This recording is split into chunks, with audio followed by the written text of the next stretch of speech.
everyone, and welcome to our webinar discussion, 10 Urgent Questions for Marketing Operations.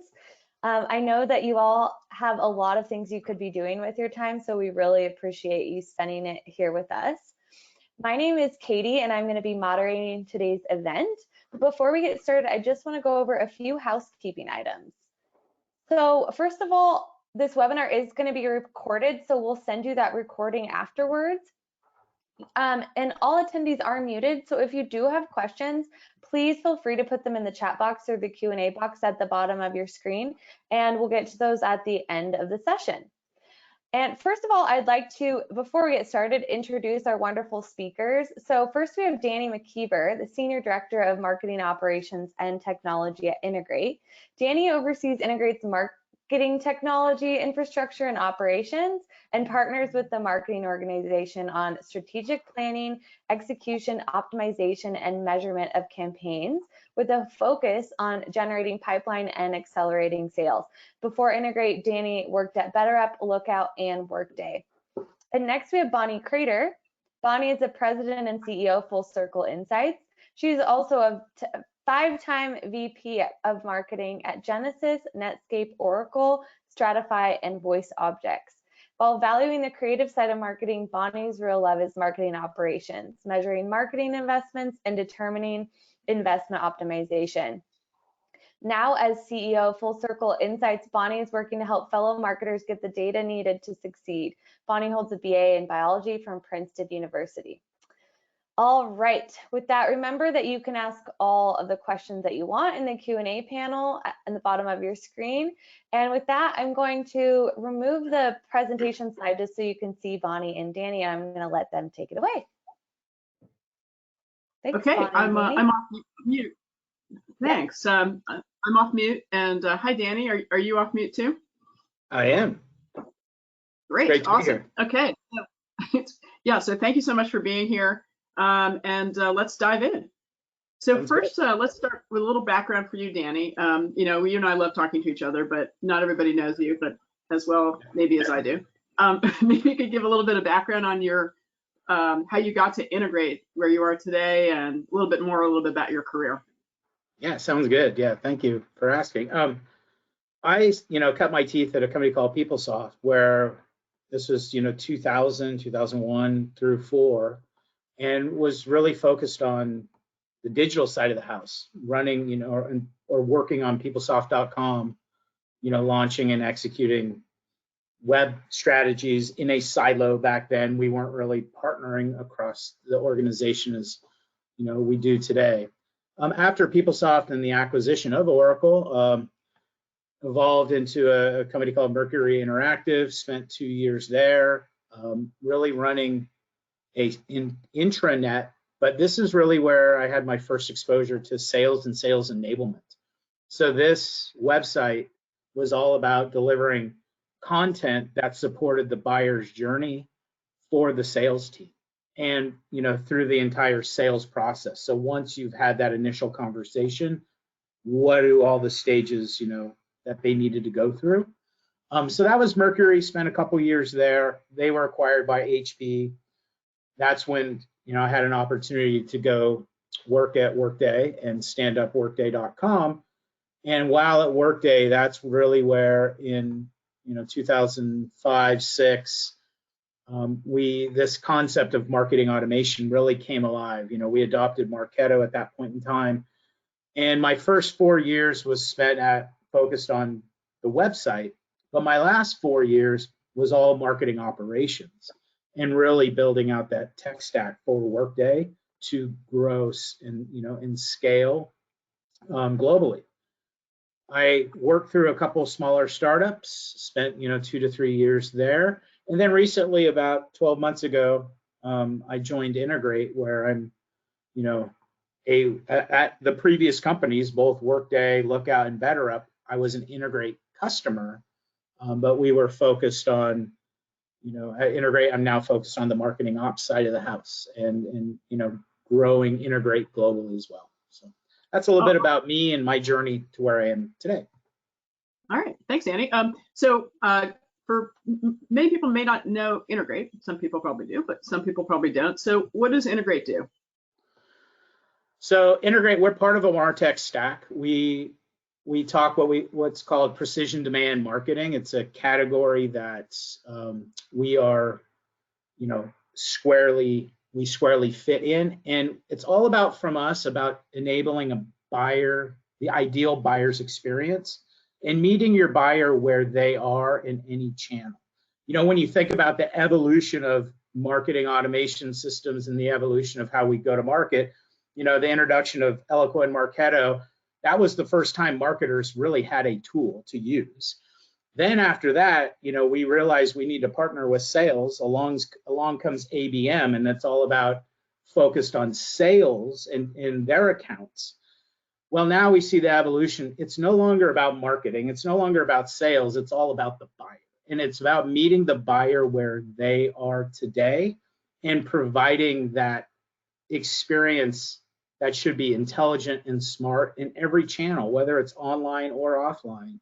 And that's where Integrate plays today. In a nutshell, I guess Integrate helps the MOPS person in two ways. One, we help drive the right people from the right accounts with the right titles, with clean, valid, and compliant data into your systems. And then the second thing is we help surround and activate those accounts from the account to the buying units all the way to the individuals, and get them engaged with your programs, your brand, and your sales team. Cool. So you're running marketing operations at Integrate, and of course data is very important to marketing operations. We've had a little interruption in some of our activities this year. We had a pandemic. Yeah. A little one. A little pandemic. Okay. And so one of my questions for you is, you've been doing marketing operations for a while. How did the pandemic affect marketing operations for you?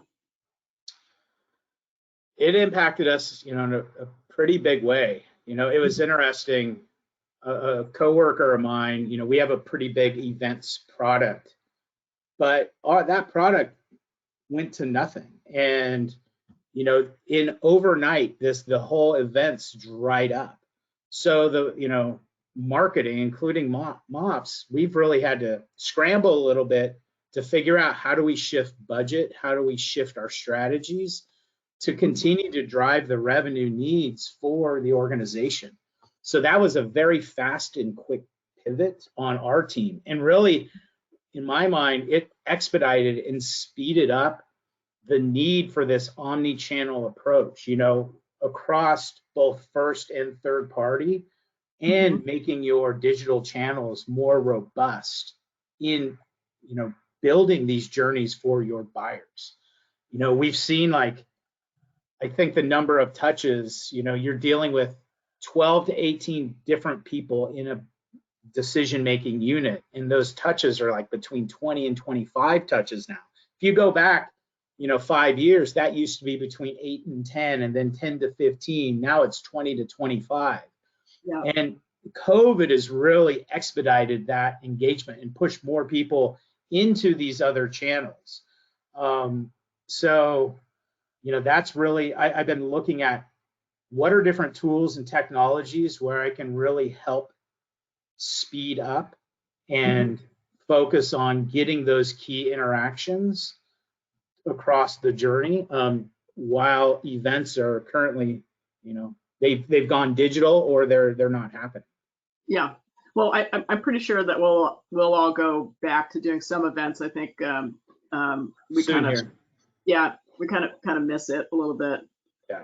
But at Integrate, the effect of having to pivot really fast, because the lead source of events was not happening.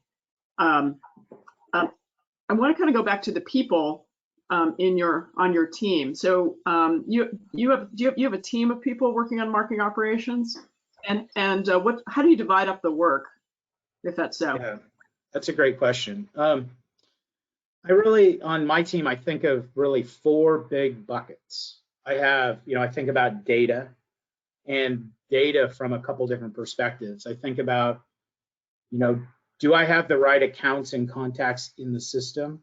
And do we have all the right data on those accounts and contacts? So I have a person that focuses in this world. It's actually divided across two roles. And on the data side, I'm really focused on getting my database to what I call 85% marketable. That means 85% of my accounts and contacts, they have all the required fields on them that I care about. So that way I can enable, we understand where the account and where the person is in their journey, and we understand who they are, so that way we can better message to them. And then on the flip side, from a data perspective, I want to enable what I call response to revenue. That ability to understand, hey, I had a response and it's one of 20 different responses. What has happened to it and where is it in its journey to becoming an opportunity and hopefully closed one? Or is that response in the middle of a series of responses? And then what value does that response have? So I think about that from a data perspective. And I have two people on my team that one focuses on that data and data quality. The other one focuses on understanding that response to revenue and having the ability, enabling me and marketing to defend the spend. The second bucket is really process. It's people, process, and then production. It's about how work gets done. So on my team, I have a PMO, and she manages basically how work gets done within the marketing organization, from the planning, the planning and initiating of a program or a campaign, all the way through to the kickoff and the execution of that program or campaign.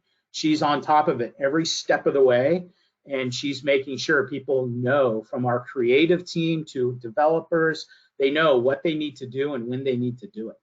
That is a really important role because it keeps people organized and it really begins to, a machine begins to run. The next project management kind of function. Yeah, totally, PMO function, but what does PMO stand for? Sorry. Yeah, Project Management Office. Okay, so, thank you. Yeah. So she really, she's the CEO of her role. She is a certified PMO expert and has been doing it for years and has really come in and whipped the marketing team into shape on, hey, this is how we need to get work done. So that way it minimizes fire drills. My goal, if I can plan 80% and I have 20% fire drills, we're good. That's what we shoot for. The next big bucket is tools and technology. So we manage all the tools and tech. That includes digital right now. So your content management system, a translation management system, eventually when we go global, all the way through your entire tech stack. And lastly, I have a person dedicated there. And then lastly, reporting and analytics. This is really, enabling marketing to measure and show its impact on the business. So those are the four buckets that, makes up my team today. Okay, so that's 5 people reporting to you, is that right? 4. It's 4, okay. Okay. So is the response and analytics person the same as the tools and technology person? No. So the business analyst focuses on all the analytics and reporting and some of the data cleanup, and then the person that executes campaigns, she also is an admin in Zoom Info, so she helps augment that data as well. Yeah. Yep. Okay. Awesome. Thank you. Sure. Okay. So there's the way I think about marketing and kind of interacting with the rest of the company, kind of as an internal interactions, is either you're on offense or you're on defense. And sometimes you're on offense and sometimes you're on defense. So an example of defense is, we have to cut the marketing spend. So I need to kind of literally defend the spend, right? Right. Being on offense is like just having it together so you can say, hey, this is like the amazing impact the marketing team is having on the entire business. And so that's why we want to invest in this set of programs and not so much in this set of programs, but just having it together so you make those good judgments and you know, and really be a driver of the business. So I think about it as offense and defense. But a lot of times we're on defense. So Yeah, how for sure. how do you defend the spend at Integrate? Yeah, that's a great question. Well, there's three things I think about when I defend the spend when I want to enable, you know, marketing, because you know, marketing needs to be able to partner with the business from finance, from the initiating of like, let's do budgeting and planning, right? It's like, how much money do I need? What should I drive? You know, or what will that turn into from pipeline being created to closed, all these different types of things. And historically, that's been one of the biggest challenges for marketing to answer.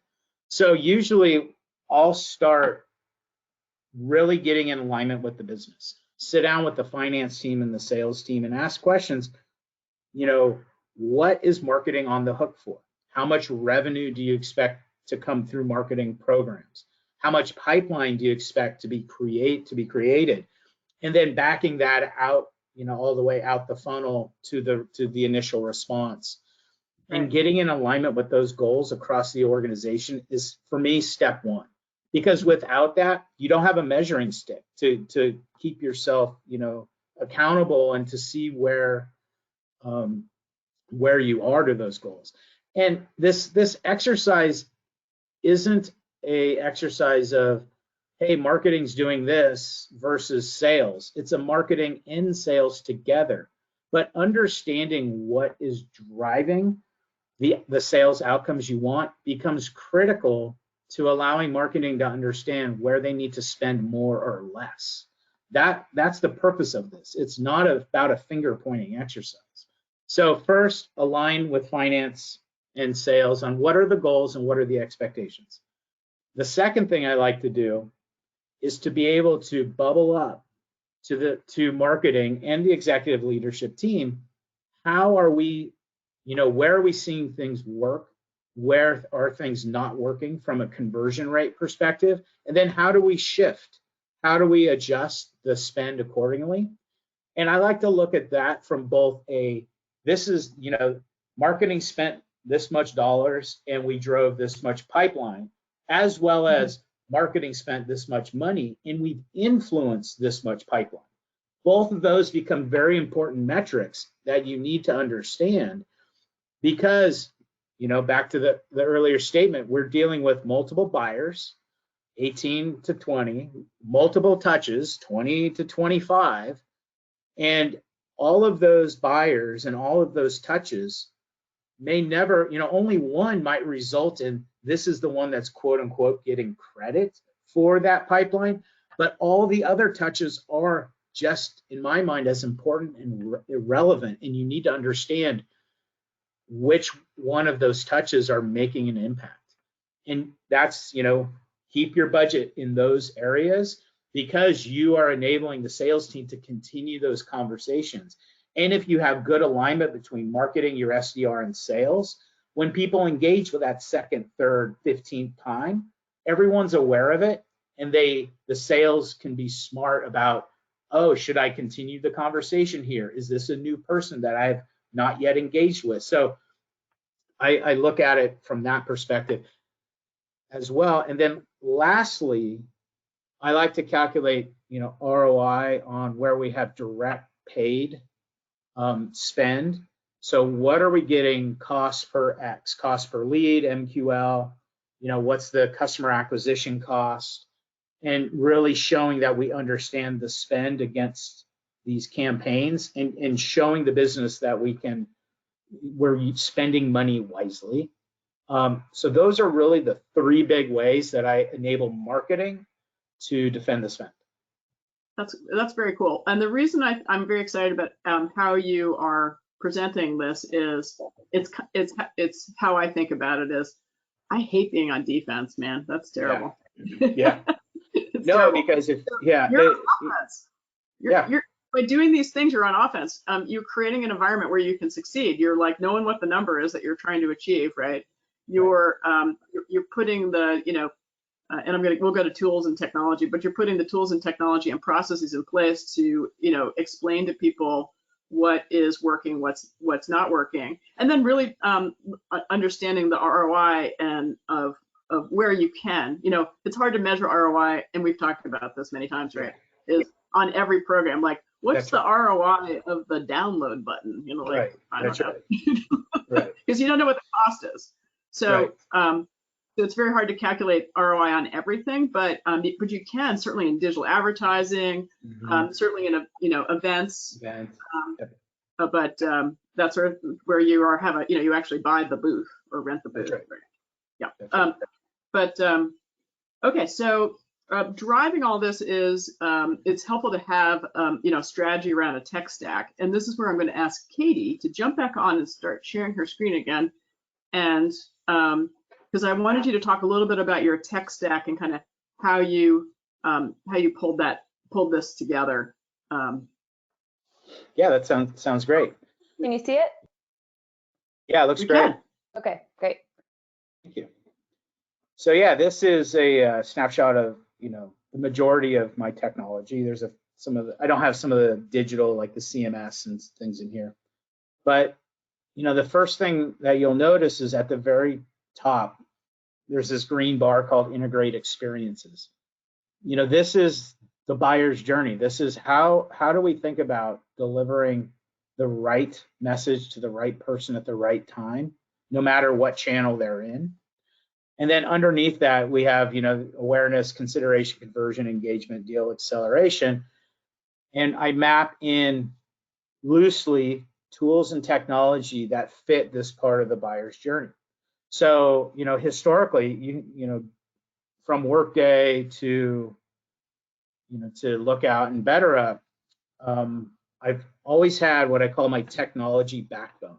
And it's really, the technology backbone is really 4 key pieces of tech that I've used, and then everything else kind of hovers around it. And by using this approach and mapping your technology to the buyer's journey, it really allows the marketer to understand where they have gaps in their technology and what piece of tech they need to go buy next. Because, we're dealing with over 8,000 pieces of technology out there, and it's really difficult sometimes to avoid the shiny object syndrome. So by having it structured in such a way, you can say, I have a gap here at this stage, let me go plug them. So by taking the time to, put together a slide like this in your world, it will really help you identify, where your gaps are. And then to the backbone, here I have 4 pieces. Integrate, that's always been a critical piece to deliver, like I said, the right people on the right accounts into my marketing automation system, Marketo. I'm not going to spend much time on Marketo, but we have nurture programs and all the standard stuff to align to both intent data and engagement data and personas. Salesforce is really my system of record to understand response to revenue. This is where I spend a lot of time getting my data right, because if my numbers don't line up with sales numbers, then you are automatically discredited. And in this world, there's really 2 approaches. You either take the time to get your data right in Salesforce, or there's other approaches where you take everything out of Salesforce into a third party and they try and stitch together the story. But the hard part is I prefer that sales and marketing use the same reports for their data. So that way our numbers match up, and it just makes your life so much easier, and it allows you to be on the offense, to your point. If your data doesn't align with sales data, inherently you're on the defensive. So that brings me to the 4th piece of technology, and that's Full Circle Insights. This is what helps me bridge the gap and tell the story of what's working, what isn't working. I'm sure everyone's familiar with Salesforce and all the millions of different objects they have in there, from your lead and contact and account, opportunity, campaign member. And when you go to build a report in Salesforce, the first thing it asks you is, hey, what object do you want to build a report from? Well, if you're marketing, I need leads, contacts, accounts, opportunities, campaigns, and campaign members. But you can't build a report like that. So you have to have a mechanism that aggregates your journey, that response to revenue across all these different objects to a single object in order to tell that story. And that's why Full Circle has always been a critical piece of my technology stack to do that. And then lastly, at the bottom is we use a variety of different data sources from intent, G2, Bombora, ZoomInfo, D&B are often used to augment data or to find, new contacts or new accounts. So that's an overview of my tech stack and kind of how I think about it today.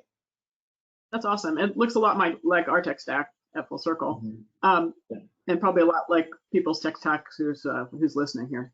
But I want to go to the point of putting the data all in one place, because I have lived this life too, right? So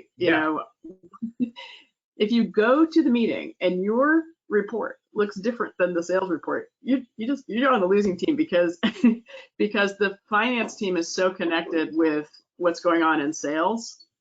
That's right.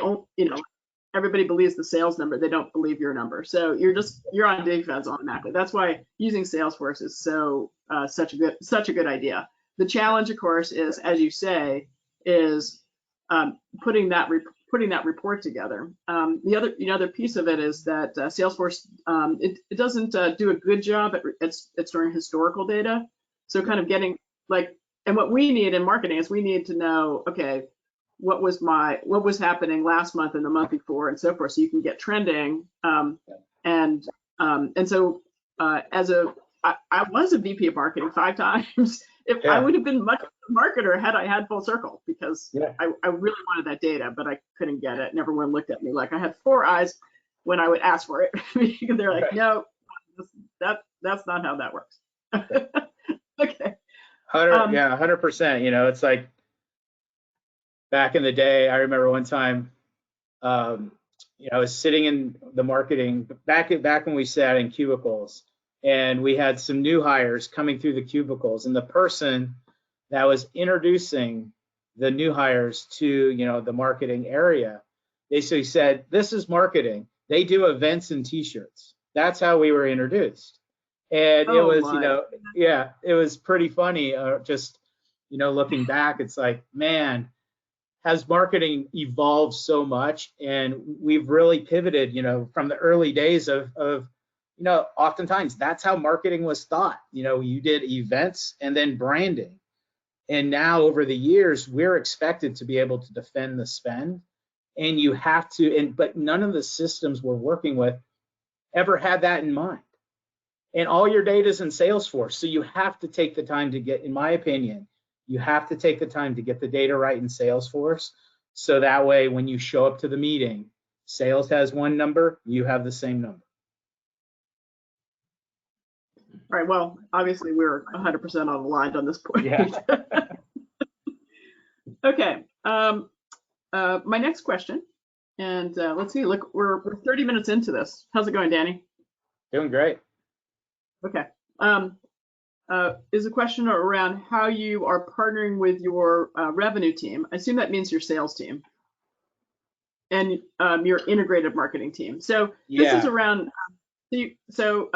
bigger, if you're a bigger company, the marketing teams are, fairly complex, and you have to work across the marketing team. Some of them are your customers, right, who are consuming the data. Some of them might be providing input into the data. Anyway, I'm curious about, how do you work across the marketing team and the sales team too?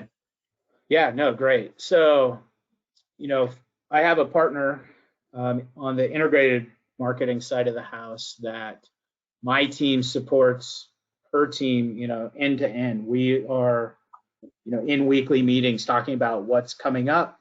It's the PMO on my team that is managing and helping her team plan and execute on all of her campaigns. So number one, we have that alignment. So that's part of the benefit of having PMO and MOPS. It inherently forces that alignment. The second thing we do is in marketing operations. I'm all about thinking about and supporting the buyers.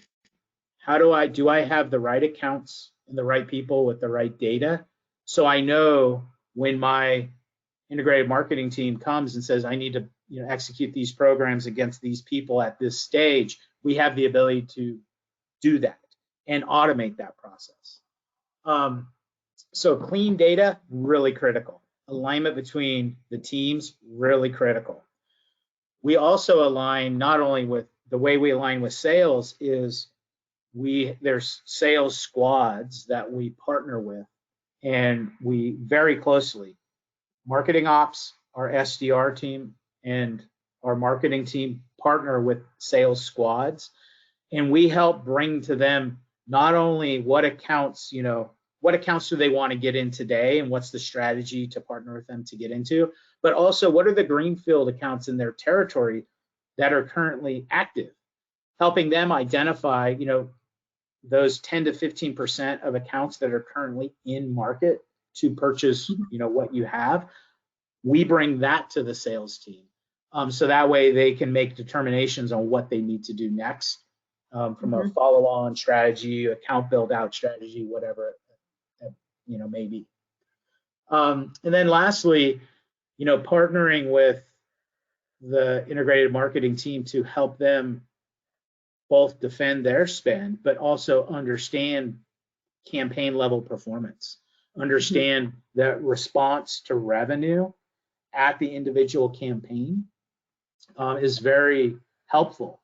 And every single month, the marketing ops team and the integrated marketing team, we get together and basically co-present reporting and analytics back to the business. So you do a monthly meeting? Is that your meeting cadence? Yeah, monthly on that. Yep. Have you always done a monthly meeting? At some places, did you do a weekly meeting? Well, on a data perspective, most places we've always done monthly, because when you're dealing with longer sales cycles, things are not moving fast enough on a weekly.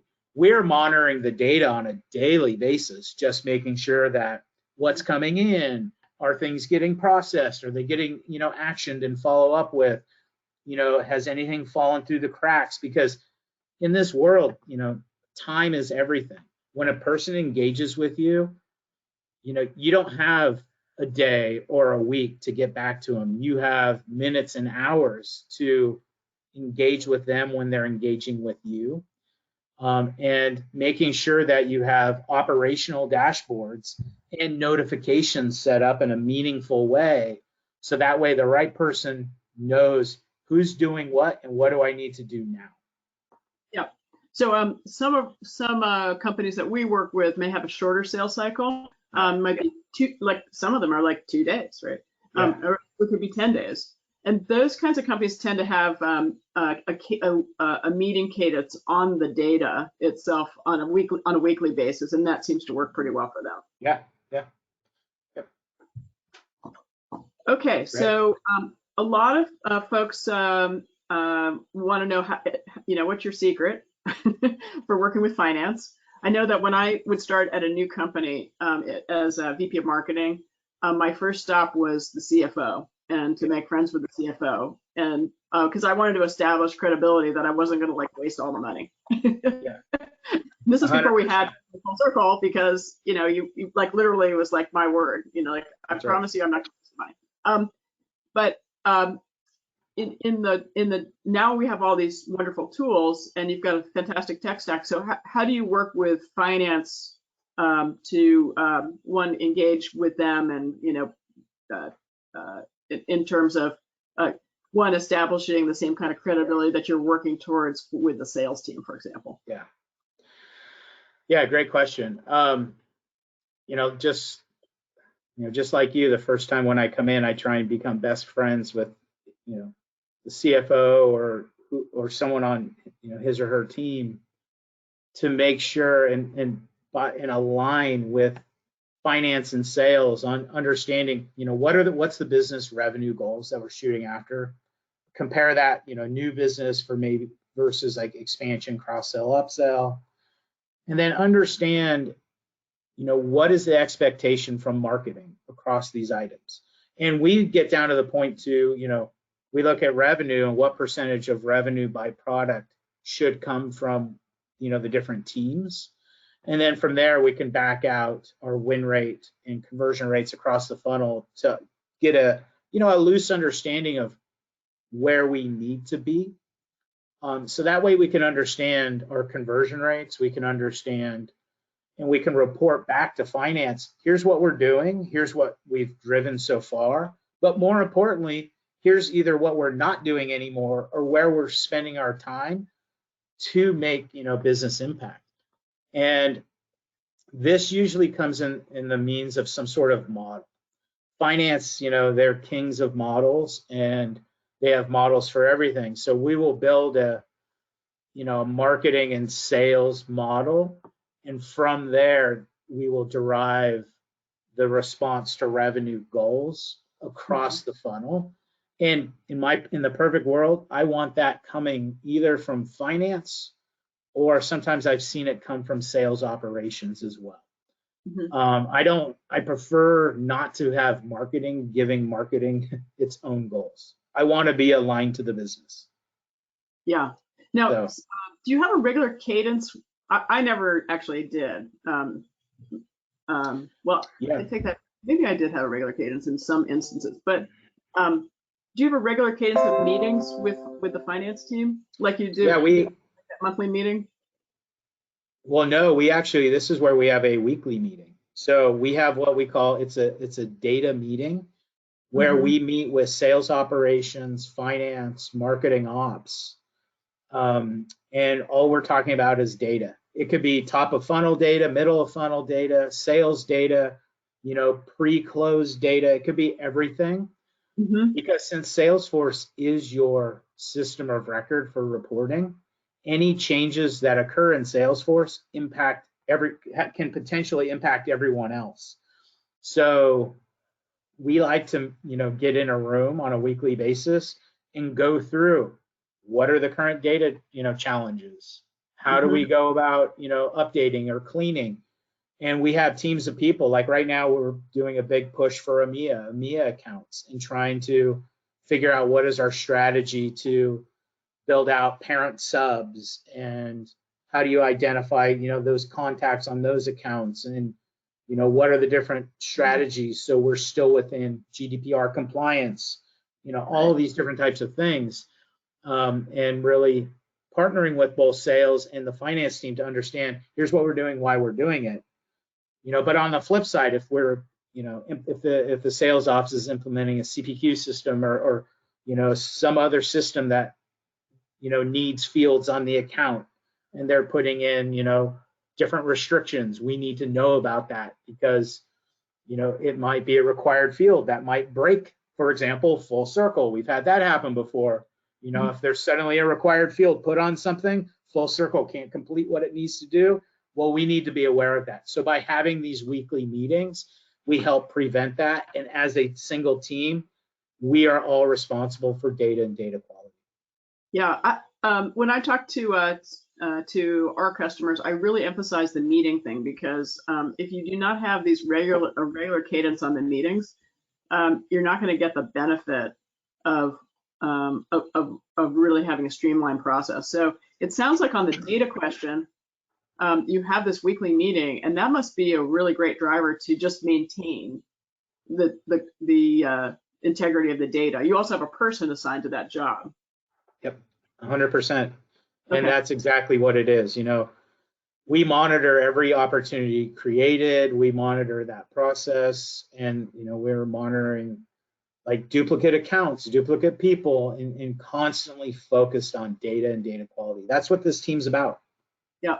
Because without that, that's why finance is there. Because if we feed finance garbage, they don't know what to do. It breaks all their systems down funnel. So, we have to have all of our stuff in alignment so everything works together as seamless as possible.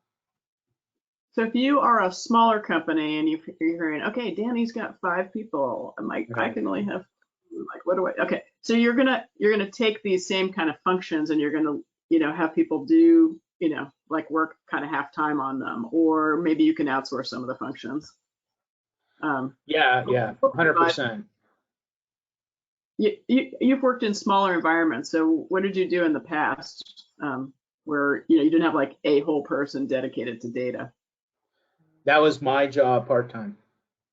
There you go. See? Yeah. Yep. So Okay. I still met with sales operations and finance. It was just 25% of my role. Got it. So you've established the goals with finance and sales, the sales and finance goals. So how do you keep track and just make sure you're on track for meeting your goals? Yeah.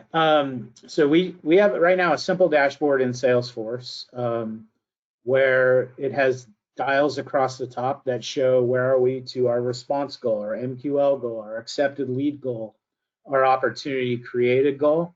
And then where are we to, we also look at what is the total amount of that, pipeline value to goal. So that's kind of the very tippy top of the dashboard. And then underneath that, we break it out a little bit around, the next layer down. So we can start to look at how different channels are performing, from a conversion rate perspective. But Right. That's where we start. The first place is, hey, are we on track and are we pacing?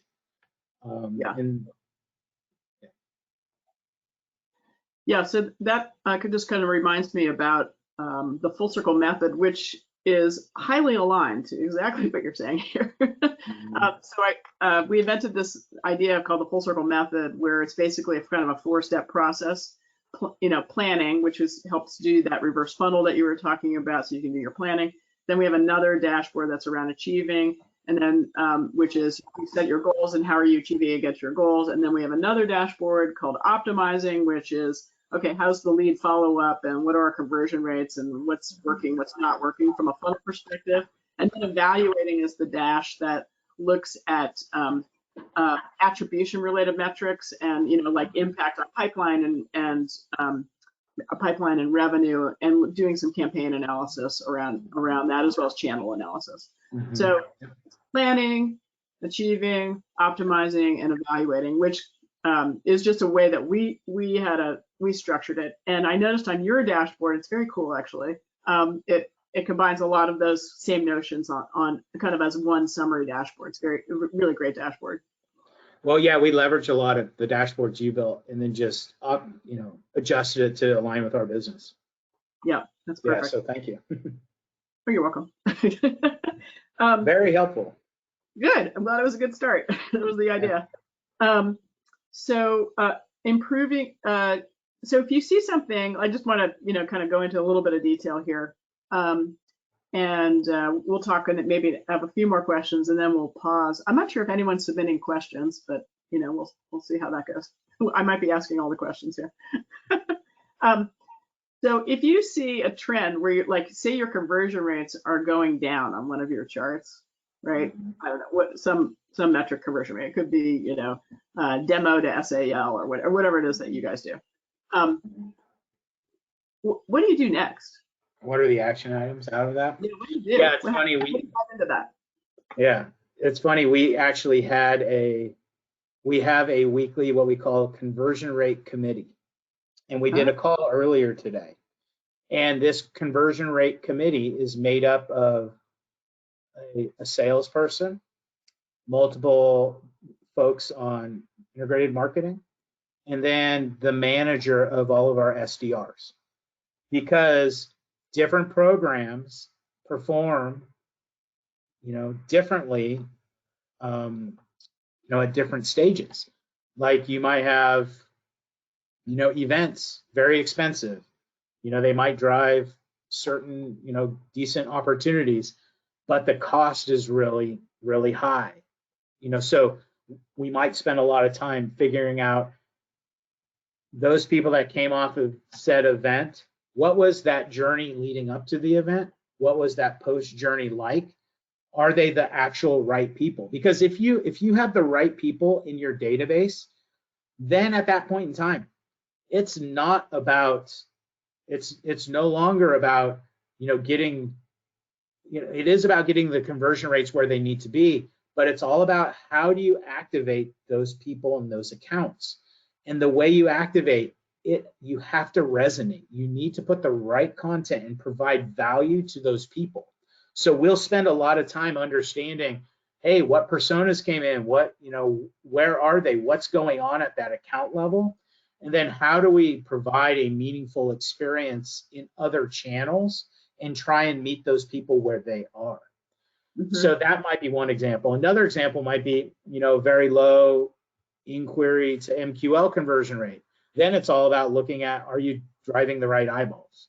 And then what do you need to do to optimize spend? And we do this a lot with PPC. Let's optimize spend around keywords that are most successful at driving the right titles we care about. Versus, to your point, we have a lot of people, how do we get more meetings and get that early stage pipeline? So once again, how do you deliver and build the right experience and meet those people in the channels they are in? They might be engaging with you in third-party channels that you're not even aware of. Do you have content there? And then when they eventually engage with your brand, is your digital site aware of that third-party interaction that they had 2 weeks ago? And then how does your digital experience adjust for that? So thinking cross-channel and is very, in my opinion, one of the most important things you can do at this point in time. And this is what, precision demand marketing. It's providing the right content to the right person at the right time, no matter what channel they're in.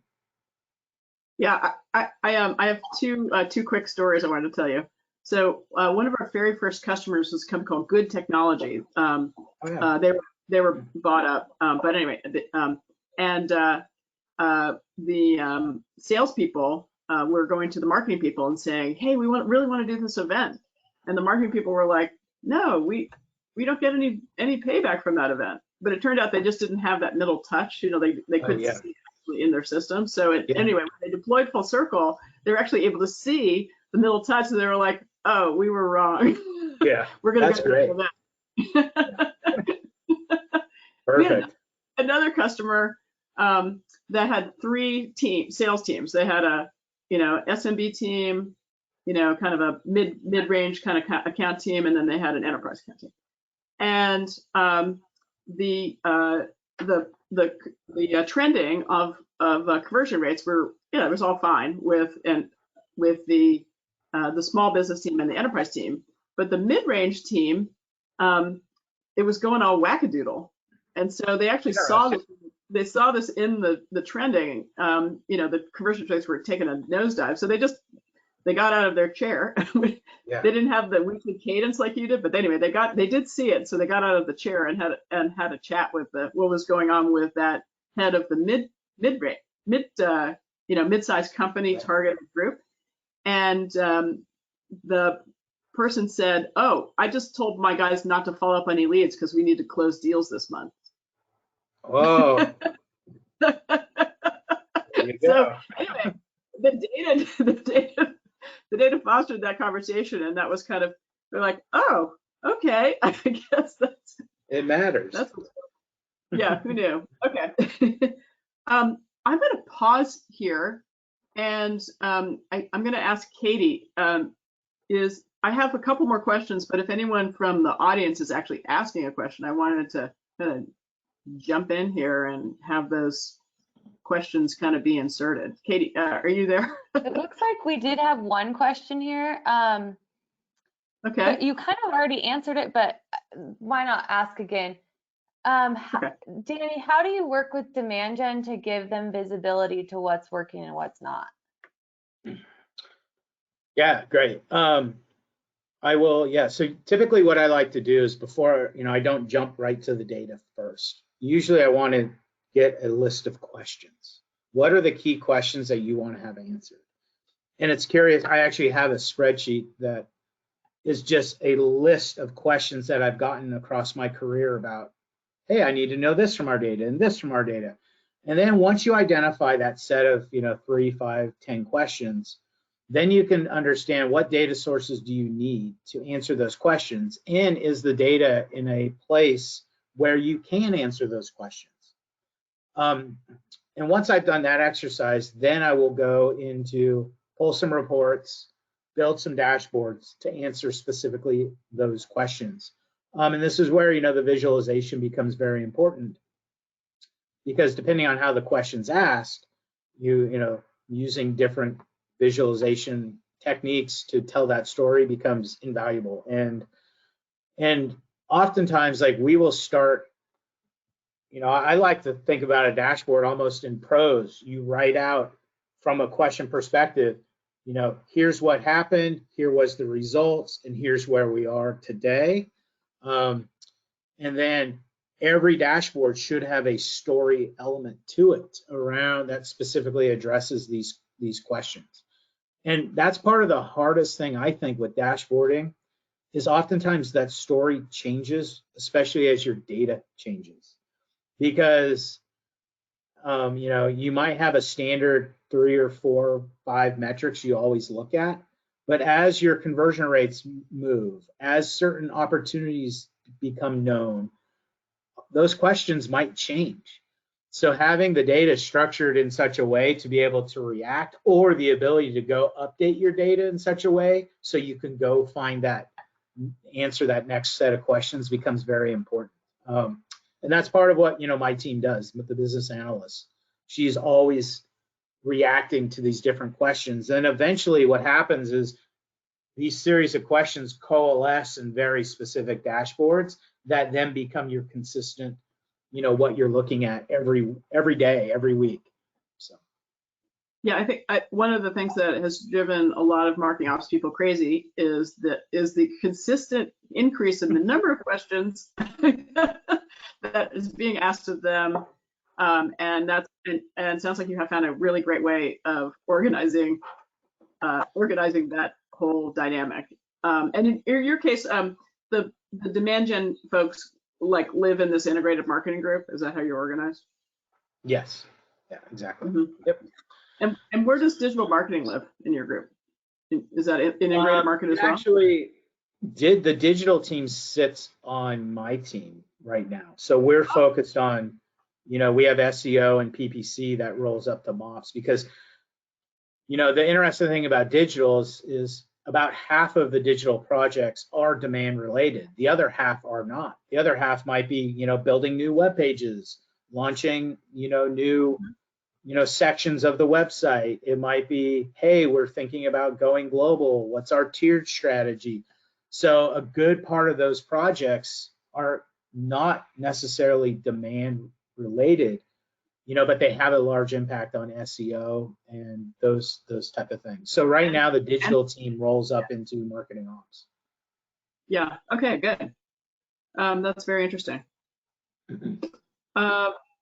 I think we're coming up to the top of the hour, so maybe we should. I'll just ask kind of my last closing question, if that's okay, unless you have something else that you would like to talk about. But which was, give us your top 3 marketing ops secrets that you would be willing to share. Hopefully, they're really good ones for our audience. That's a good question. The first thing, and this is before you get to data or technology, it's having alignment across teams. Alignment, whether that's and taking the time to knock down silos. And this is why partnering with our integrated marketing team across buyers' journeys, when you think about a buyer's world, you cannot have silos, because you can have, the person or the account, they can be engaging with you in all the different channels, and they could be, or an existing customer and you're expanding. So if you are only, focused just on the digital world and not talking about what's going on with, content syndication or social or events, your buyers could be getting mixed messages across all that content. So knock down silos, whether it's silos in marketing teams, silos in sales, silos in finance, whatever it might be. Get as much cross-functional interaction across the teams as possible. The second big thing that I think about a lot is alignment across the data on goals. Like we spoke about earlier, what is marketing's contribution to the business? What are they signing up for? And does everyone agree with that? That right there solves so many problems, because when you go back and you present, the question you get from your executive leadership team is, hey, we agreed on all this. Where are you to those goals? And that helps everything across the board. I haven't really spoke about is a mechanism to constantly validate and maintain your data. Internally, we use it's a Salesforce CRM Slack integration, a little tool called Troops, that every time an opportunity is created, I can see all the data that I care about as it relates to the opportunity. Who was it created on? What was the source of it? What campaign were they in? And if any of that data is off, I can fix it right then and there. I also use it to notify teams for demo requests through Slack. Here's MQLs that need to be followed up with. So it's a really nice mechanism to always keep the data in front of people, and it doesn't get forgotten. Because, once you start focusing on something else, people don't remember to go look at that report. People don't remember, I need to go back and do this in Salesforce. So put it where they work and in their environment. Data's everyone's job, but make it easy for them. And lastly, it's figuring out, back to alignment. It's really figuring out that partnership. Find in the sales org, find those people that are on your side, and then help them become successful. Because once you have successful programs in partnership with sales and SDRs, other people want to have that success. And then that becomes really, it becomes like a little, forest fire that goes through the organization, because once reps see that partnership and they see the impact that marketing's having, they now ask for that. And then that is such a great way to really, because it is, I believe marketing is just sales. It just takes longer. That's our job. We need to partner with them and help them become successful. If they're successful, we're all successful. So those are my 3 big takeaways. All right, that's awesome. Thank you so much for a terrific conversation, Danny.